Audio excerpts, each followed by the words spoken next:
Hello everyone, welcome to Module 34 on stress, health, and happiness. We're going to first talk about what we do to cope with stress, because that has a lot to do with our health. And what two ways do people usually try to alleviate stress in their lives? The first is through coping, which is defined as reducing stress using emotional, cognitive, or behavioral methods. There are two types of coping. One is problem-focused coping, attempting to reduce stress directly by changing the stressor or the way we interact with that stressor. The second is emotion-focused coping, which is attempting to reduce stress by avoiding or ignoring a stressor and attending to emotional needs related to our stress reaction. How does a perceived lack of control affect our health? In humans and other animals, uncontrollable threats trigger the strongest stress responses. In animal studies, Laudenslager and Wright conducted rat studies, as well as Seligman and his colleagues conducted studies on dogs, and they determined that there is a concept called learned helplessness. This hopelessness and passive resignation an animal or person learns when they're unable to avoid repeated aversive offense. So what the person would say is, well, this is just going to happen to me, and there's nothing that I can do, and therefore I'm helpless. In human studies, Roden and O'Neill looked at two different environments, the nursing home resident study and a worksite environmental study. Increasing our control noticeably improves our health and morale. So when we perceive we have a sense of control over stressful events in our lives, we tend to have higher health and higher levels of morale. On this chart, we can look at learned helplessness in more detail. We look at uncontrollable bad events that may happen to a person. The person has a perceived lack of control over those events, and they result in a generalized sense of helpless behavior that the person just does not have control to try to cope or react to those events. So when we talk about personal control, why does our perceived loss of such control predict health problems? Losing control produces an outpouring of stress hormones. So when we think we don't have control, those hormone levels increase dramatically. When rats cannot control shock, or when humans or other primates feel unable to control their environment, the result is rising stress hormones.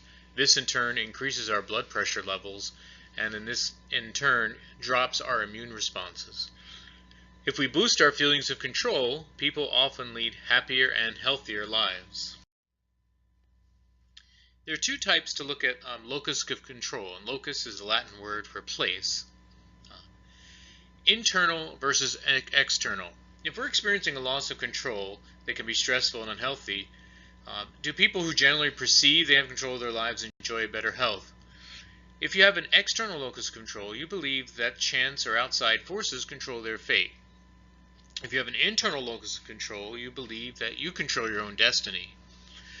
Studies show that people who believe in their freedom learn better, perform better at work, behave more helpfully, and have a stronger desire to punish rule breakers. How can our self-control be depleted, and why is it important to build this strength? Depleting and strengthening self-control. Self-control is the ability to control our impulses and delay short-term gratification for greater long-term rewards. Exercising willpower temporarily depletes the mental energy needed for self-control on other tasks. But the long-term effect of exercising self-control is strengthened self-control, much as hard physical workouts leave you temporarily tired but stronger in the long term. And self-control requires attention and energy, but it predicts good adjustment, better grades, and social success. How does an optimistic outlook affect our health and longevity? Pessimists expect things to go badly. They blame themselves, others, or situations beyond their control.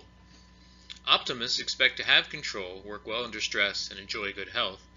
They enjoy better moods, stronger immune systems, quicker recovery times, longer lives, and better well-being and success overall. Optimism runs in families. One genetic marker is a gene that enhances the social bonding hormone of oxytocin. Even the most pessimistic of us can learn to become more optimistic. In one such study, pessimists reported lower levels of depression. If we look at pessimism, we could generalize that they have an external locus of control, that everything else outside of them is causing stress. And optimists have an internal locus of control where they expect to have control and know that they can determine what their outcome is. How does social support promote good health? Social support itself creates health benefits. It calms us and reduces blood pressure and stress hormones. It fights illness by fostering stronger immune functioning. And close relationships give us an opportunity for open heart therapy, a chance to confide painful feelings. Reducing stress. Having a sense of control, developing more optimistic thinking, and building social support can help us experience less stress and thus improve our health. But sometimes we cannot alleviate stress and simply need to manage our stress.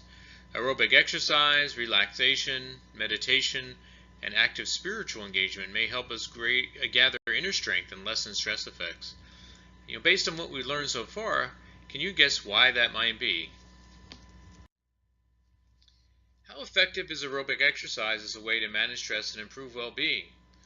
Aerobic exercise, sustained activity that increases heart and lung fitness, may also reduce depression and anxiety.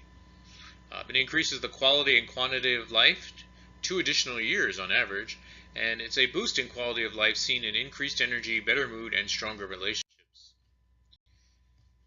Aerobic exercise and depression.